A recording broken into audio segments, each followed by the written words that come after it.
Hora de falar sobre o Corinthians, que deve quase 80 milhões de reais a um único empresário, Juliano Bertolucci. E é legal contextualizar como é que essa notícia surge. Ela, na teoria, era uma boa notícia. Afinal de contas, o Corinthians conseguiu reduzir em 6 milhões de reais suas pendências com esse empresário. Tudo porque um tribunal que julgou uma causa envolvendo Corinthians e Bertolucci entendeu que o contrato entre as partes previa a cobrança de juros compostos, prática considerada ilegal quando não está expressamente prevista. Dessa maneira, Corinthians diminuiu em 6 milhões de reais sua dívida com Bertolucci. Pô, bem legal, certo? Mais ou menos. É que a dívida atual do Timão para com o empresário é de 78 milhões e 200 mil reais. Vou repetir, a dívida atual do Corinthians com o Bertolucci é de quase 80 milhões de reais.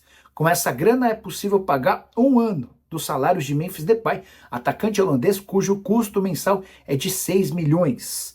Dá para pagar também as dívidas que o Corinthians tem com o Santos Laguna, que resultaram num transfer ban, e quase toda a pendência envolvendo Matias Rojas, que também processa o Corinthians na FIFA e na Corte Arbitral do Esporte. Esses 78 milhões e 200 mil que o Timão deve ao Bertolucci equivalem a quase o dobro do arrecadado na vaquinha virtual do financiamento do estádio. O que você pensa sobre esse tema? Como você, torcedor corintiano, descobre que seu clube deve para um único empresário 78 milhões de reais? Estou muito curioso para saber a sua opinião, beleza? Bora fechar o vídeo para falar sobre o Corinthians, com nova suspeita de ligação com crime organizado, mais especificamente com o primeiro comando da capital, a pior facção criminosa do país. O Ministério Público quer saber se Fausto Vera, Rodrigo Garro e Thales Magno se hospedaram em um apartamento ligado a um membro do PCC por indicação do Corinthians, e se sim, por qual membro do Corinthians. Só para vocês entenderem, há um apartamento na Alha Franco que costumava ser utilizado por atletas do Corinthians. Esse apartamento era alugado e pertence a um cidadão chamado Alemão, que segundo o Ministério Público é ligado ao primeiro comando da capital. A denúncia sobre essa situação partiu de Romeu Tuma Júnior, presidente do Conselho Deliberativo do Corinthians. Ele esteve reunido recentemente com o Ministério Público e falou que o PCC está infiltrado em diversas áreas no Timão. Não é a primeira vez que a gente liga o crime organizado ao Corinthians. O dinheiro que era pago pela Vaidbet, patrocinadora do Corinthians, chegou a entrar sob suspeita de que teria participação do crime organizado. Uma série de investigações também acontecem nas categorias de base, porque o Augusto Melo contratou 87 jogadores para base e alguns desses atletas teriam ligação com gente ligada ao PCC. O Rubão, que já foi diretor de futebol do Corinthians, também assegurou em depoimento ao Ministério Público e à Polícia Civil que existem ligações fortes entre o crime organizado e pessoas que trabalhavam para o Augusto Melo. Só para completar, a polícia também investiga a relação de Japa, que pertencia ao PCC, intermediando negociações de atletas com o Corinthians, entre eles Duqueiroz e Igor Formiga. O que você pensa sobre tudo isso? É só importante contextualizar que tanto Fausto Vera quanto Rodrigo Garro e Thales Magno serão ouvidos pela polícia como testemunhas, sem qualquer suspeita sobre eles.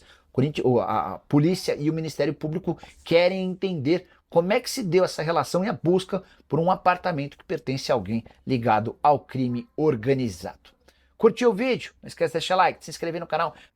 Hora de falar sobre uma oferta que deve chegar nos próximos dias ao Corinthians e promete mexer com o clube. É que Guinegão é alvo do Zenit, até aí nenhuma novidade. O time russo prepara agora sim, vem a notícia nova, uma oferta de até 18 milhões de euros ou 113 milhões de reais para contratar o atleta. Importante registrar que o Guinegão tem só 18 anos de idade e não pode mais se mudar para o Zenit ou para qualquer outro clube do mundo em 2025. A ideia do Zenit é preparar o terreno e fechar o acordo para ter o Guinegão a partir de 1º de janeiro de 2026. E a pressa do Zenit se explica pela preocupação em que o Guinegão continue ganhando minutos e protagonismo, tornando-se cada vez mais caro e disputado por outros clubes. O pessoal na Rússia está convencido de que o Guinegão é o novo destaque do futebol brasileiro. Até por isso essa proposta bastante alta. Só para título de curiosidade e comparação, o Yuri Alberto, com números muito superiores aos do Guinegão, foi alvo recente de uma proposta de 30 milhões de euros da Roma. O Zenit chegou a 18 milhões de euros por um atleta que tem poucos jogos no time principal, embora as últimas partidas tenham sido bem positivas. Em 6 jogos mais recentes, 4 gols e 1 assistência. Só passou em branco contra Fluminense e Palmeiras. Só para arrematar, é importante lembrar que o Corinthians é dono de 80% dos direitos econômicos do Guinegão, ficando com a maior fatia do negócio. O atleta renovou recentemente seu contrato e passou a ter um salário de R$70 mil por mês. O Corinthians também assegura ter sido sondado por um clube inglês, também referente ao Guinegão. Nicolinha, você tá bem, meu amigo? Paulo de Osasco, não enxergo, sou deficiente visual. Alguma quente boa do meu timão. Ainda nenhuma novidade sobre a casa de apostas esportivas, tá? Que pretende patrocinar não só os name rights, mas também comprar os name rights, mas também o patrocínio master. Essa negociação ela deve demorar algum tempo, porque a gente está falando de muito dinheiro envolvido. Não apenas pelo acordo que o Corinthians quer, que vai gerar na casa dos R$200 milhões, mas também pela necessidade de o Corinthians conseguir o pagamento das multas. São R$70 milhões de multa pela quebra dos name rights e pelo menos mais R$40 milhões de multa pela quebra do patrocínio master. Boa noite. O Corinthians conseguiu diminuir a dívida com o Bertolucci em 6 milhões de reais. O Corinthians conseguiu uma redução de 6 milhões na dívida que mantém com o empresário Juliano Bertolucci, após vencer uma disputa judicial. O tribunal entendeu que o contrato previa a cobrança de juros de forma composta, prática considerada ilegal quando não expressamente prevista.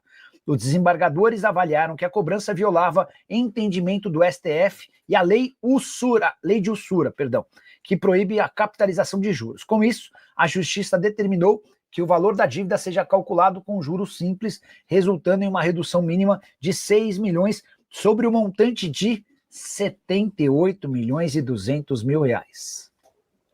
Então, a boa notícia é que o Corinthians conseguiu uma redução de 6 milhões da dívida que tem com o empresário. A má notícia é que o montante é de 78 milhões de reais. Parabéns aos envolvidos. Bora fechar esse vídeo para falar sobre o Corinthians, mais especificamente de Memphis Depay, que está mandando prender e soltar no timão mesmo, fazendo a ressalva de que a atual diretoria tentou a todo custo negociá-lo na última janela de inscrições. Não houve sucesso, até porque as propostas que chegaram não agradaram ao atacante holandês. Como ele acabou ficando, ele seguiu bastante espaçoso e extremamente decisivo nas coisas importantes do clube. Você quer um exemplo claro? Fabinho Soldado, o diretor executivo de futebol do Corinthians, corria enorme risco de demissão, mas o Memphis Depay fez questão de bancar a permanência do Fabinho Soldado. Em meio às tratativas do Corinthians com o Memphis sobre prêmios e bônus atrasados, o Memphis deixou bem claro que o elenco, o grupo, exigia a permanência do Fabinho Soldado. Ele disse em nome dele, mas também dos outros jogadores, e a partir dessa palavra forte do Memphis, o Corinthians desistiu em 2025 de mandar o Fabinho Soldado embora, mesmo com a observação de que esse diretor executivo de futebol segue muito associado, pelo menos na imagem, a Augusto Melo, o ex-presidente, que acabou empichado. Outro ponto decisivo a favor do Memphis, outra intervenção pesada do atacante holandês. O Corinthians chegou a demitir 2 meses atrás Alex Cabreira, profissional que trabalhava como fisioterapeuta. O Memphis insistiu muito nos bastidores e o Cabreira está de volta ao clube. Demissão tinha também um aspecto político de alguém muito ligado ao Augusto Melo. O Memphis fez os dirigentes da nova gestão entenderem a importância do Alex Cabreira e ele foi recontratado pelo Corinthians para dar expediente lá no centro de treinamento dos profissionais. Por falar no Memphis, apesar de ter várias das suas vontades atendidas, o holandês está de bico. Tudo porque ele entende que a comissão técnica não preparou bem seu retorno depois da data FIFA. O Memphis jogou 2 partidas pela seleção holandesa, foi bem, inclusive marcando 2 gols e tornando-se o artilheiro isolado da seleção do seu país. Mas na volta tudo aconteceu de forma meio precipitada e ele acabou indo para o jogo contra o Atlético Paranaense, mesmo com a ressalva de que o Corinthians havia vencido no jogo de ida por 1-0 em Curitiba. Como consequência, ele sofreu um edema muscular e está fora das próximas partidas, precisou sair antes do fim do primeiro tempo. E a pessoas próximas, o Memphis deixou bem claro que não deveria ter ido a campo e que o pessoal da comissão técnica se equivocou. Talvez não por coincidência, o Memphis tem utilizado nos últimos dias suas redes sociais para se comunicar com um ex-funcionário do Corinthians. Trata-se de Diogo Pereira, que foi preparador físico alvinegro na era Ramon Dias.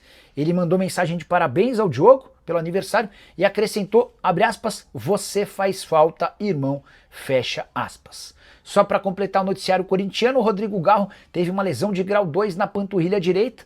Comunicado divulgado pelo Corinthians nesta segunda-feira, não há prazo de recuperação, mas é certo que o Garro vai desfalcar o timão nas próximas partidas, algo que tem sido bem comum. Corinthians de 2025 já soma 55 jogos e o Garro esteve à disposição em menos da metade. 26 jogos com apenas 2 gols e 5 assistências.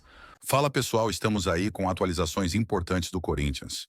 Se inscreva e ative o sininho para receber mais atualizações do Timão.